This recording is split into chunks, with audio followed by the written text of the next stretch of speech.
What's up guys, it's Lewis1 here, and today we'll be showing off Stasis Titan and how good they are in Destiny 2. So, let's get into the video. So, with this build and why it's really good, it's the main fact Stasis Titan got a lot of good buffs, and then these artifact mods benefiting Stasis as a whole. So, let's go to aspects of the build. First one being Diamond Lance. To get Diamond Lance to spawn, you need to shatter, defeat target with stasis abilities or weapons to create the stasis lance. Obviously, when thrown or slam, you freeze targets with it. And then Titanic Harvest, when you shatter stasis crystal, they generate stasis shards, which also gives energy immediately back. So, why do we go with these? Is in total, this gives us 5 fragment slots, which is really nice for builds having more fragment slots. So, let's start with the first fragment being Whisper the Shard. Shattering Stasis Crystal temporarily boosts your grenade recharge rate, and any additional Stasis Crystals you destroy, you get more duration for it. Really nice, as the grenade we will be using is Glacial Grenade. You'll see why in a moment. Whisper of the Fissures. Increase the damage and size of the burst of Stasis when you destroy a Stasis Crystal or frozen targets. Obviously, the more damage you do with stasis crystals is great, but what we mainly taken from that is the frozen target bit, as we're doing a lot of frozen shattering on targets. Whisper the Rendering. Primary ammo weapons do increase damage to stasis crystals and frozen targets, so you do even more damage to frozen targets, which can get a bit insane with this certain weapon we were using. Whisper the Rhyme. Collecting stasis shards grants a small amount of overshield which falls off after 10 seconds. Collecting additional shards adds to the overshield and refreshes the timer. This is really good because when we destroy the glacial grenade, obviously stasis crystals, you get stasis shards. This then will give you overshield, so basically your grenade is getting you overshield. It's a handheld overshield grenade, which is really good. And then Whisper of Refraction. Defeating slow to frozen targets grants you class ability energy. We want this, as you'll see why in a moment. So, why we've gone with these aspects of fragments is to pair with our exotic combo for a weapon and armor piece. So, with the armor piece and what we use is Icefall Mantle. Why use Icefall Mantle? Well, with Icefall Mantle, obviously, when you get Stasis Fragment Blood, it has a chance to grant an escalated bonus to Stasis weapon damage, whilst also replacing your Barricade ability with a personal shield. When you activate this, you get highest tier Stasis weapon damage bonus, which is Stasis weapon times 4 for 10 seconds.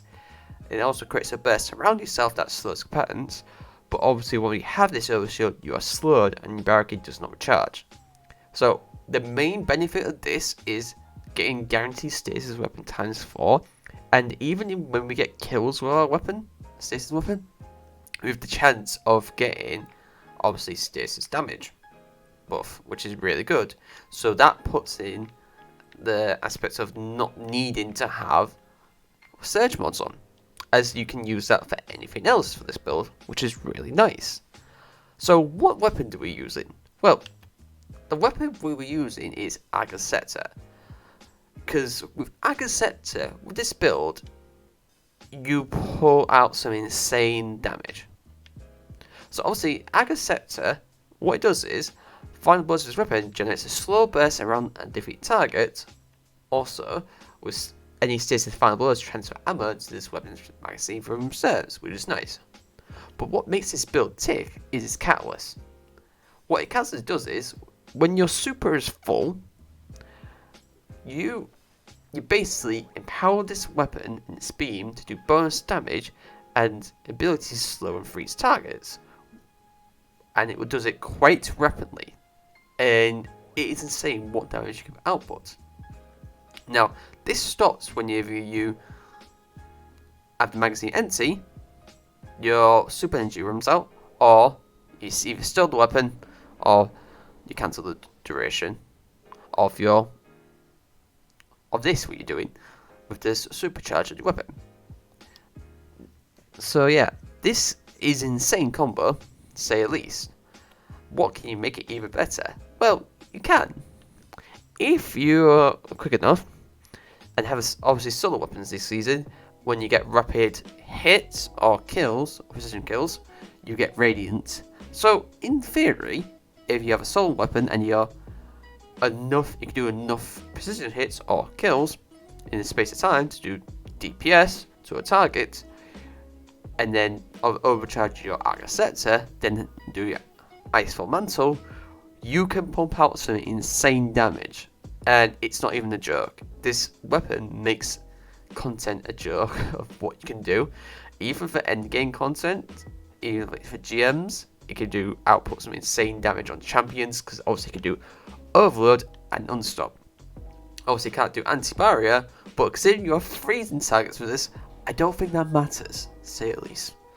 So, yeah, it's pretty good with that. Obviously, your heavy could be whatever, because we're not really worried about that.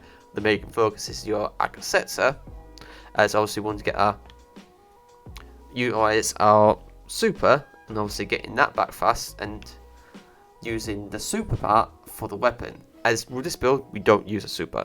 We only use the super for Agasetzer. So it's ideal to have max out intellect for this build, as then you can have a super back a lot faster. So let's go with the mods and then seasonal monsters build. So for the monsters build, we're going really simple because you don't need a lot of mods for this build, considering we're not running surge mods, so you can go a bit more another field, and then really you just want to either focus on getting certain aspects of build back. In this case, going with grenades, because having grenades back allows you to get your glacier nade back, which then if you destroy them, you can get the shards, which generate overshields for you, which is nice for that. So with that helmet, we've gone with a special ammo finder for more special ammo for Agasetzer, because we're using that a lot. Thermodonic Siphon, which is for solar and stasis weapon for final blows, create overpower, nice for that. For gauntlets, fastball for better throw distance, impact reduction, powered melees generates obviously grenade cooldown by reducing it, and then heavy-handed power melee final blows generate overpower. For the chest piece, 2 stasis reserve mods, just really nice for that.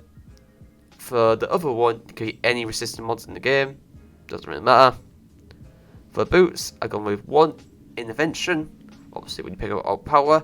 With this, you get some grenade cooldown for it, so it's nice for that. And then 2 stasis scavenger mods, because getting more stasis ammo back for Agasetzer is really beneficial for that.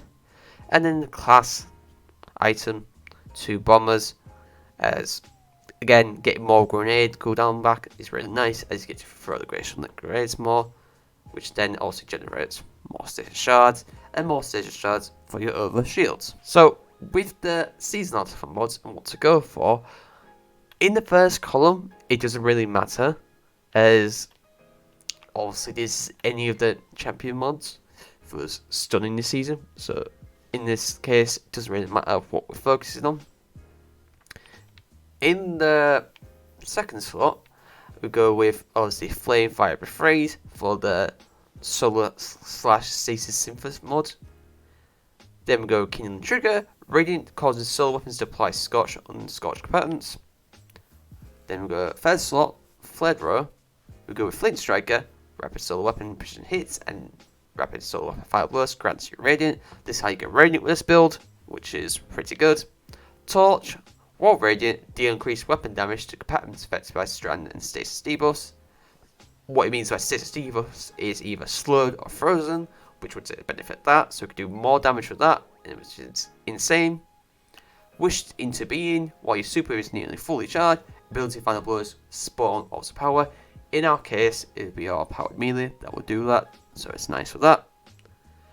Pillar of Ice, defeating an encased combatant which is frozen, spawn stasis crystals, so this is how we get more stasis crystals to spawn.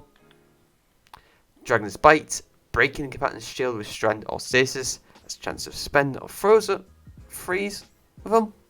So we'll take the benefit of freeze from that, which is really good with this build. Hail the Storm, shattering encased targets, aka frozen. And stasis crystals deals increased damage. Shattering stasis crystals releases shards of ice that damage and slow targets, which is really nice. As we defeat slow targets, we get benefits from that with this build. Then solo operative, just a point somewhere, but this can go anywhere, this one, so that is with that. But yeah, this is Stasis Titan and how ridiculously good they are, and they are just this insane this season, and they get slept on really, as people mainly focus on Diamond and Ants builds, using obviously Cadamus for each landscapes or the other Stasis exotic chest piece, but I think this is the better build overall, as the raw damage it can do is insane. So yeah, this is Stasis Titan in a nutshell. But if you like this video, please let me know in the comment down below and what build you want to see next. Other than that, thanks you guys for watching, and see you guys next time.